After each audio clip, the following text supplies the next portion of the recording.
ورا مع فقرة صورة وتعليق.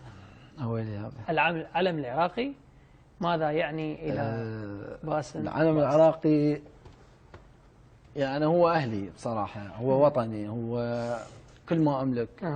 هو سبب كان في إخراجي من قطر.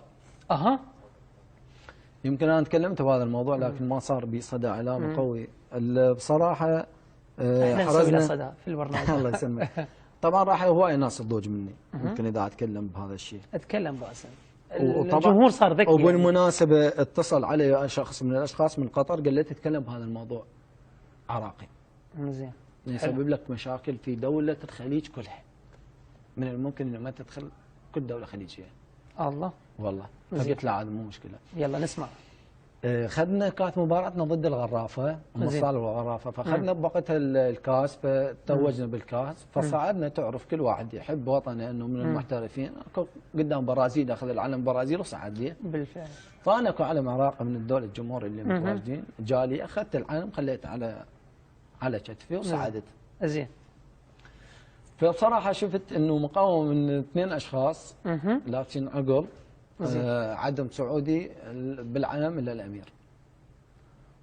طلبت منهم السبب قالوا خلاص انه عدم الصعود، قلت لهم هذا لاعب برازيلي وعنده العلم، ليش انا ايش معنى؟ قال لي انت عراقي كمش العلم وجرنا انا والعلم نزلنا تقريبا 3 بايات ما الدرج. فانا كلش يعني بقيت ضجت وتألمت، فصعدت على الامير سلمت عليه، فهم يسلمون يعني مو مثلنا. ايوه الامراء بالطرف يسحب ايده. فانا كمشت ايده قوي. فقلت له يا شيخ الله يطول عمرك، قلت له خطارك زعلوه؟ قال لا. قلت له هالاشخاص دول زعلوني بسبب العلم اللي شلته انا. قال لي انت من وين؟ قلت له من العراق. قال لي اهلا وسهلا اخذ لك بحقك. هذا الكلام اللي قال لي. اعطاني الميداليه ونزلت. وصلت الفيلا اتصل علي شيخ فيصل رئيس نادي المواصلات. نعم. قال لي الامير زعل وعليك مغادره قطر فورا.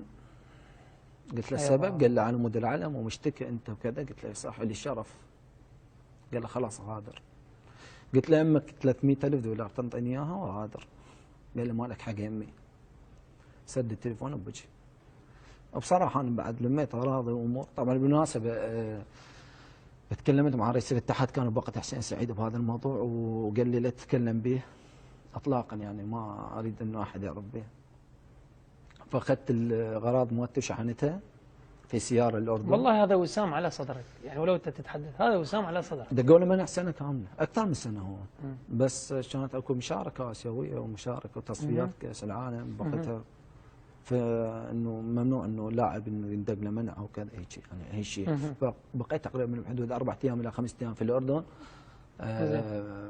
ما دخلت قطر وبعدين دخلت، اجت الموافقه ولحد الان هم يعني ضايجين مني. لا خلاص العافيه.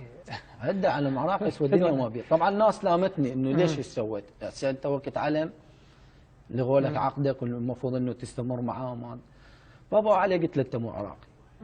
اي شخص يتكلم بهذا الموضوع قل له انت مو عراقي. بارك الله فيك. احييك من خلال برنامجنا بالفعل يعني من قلبي.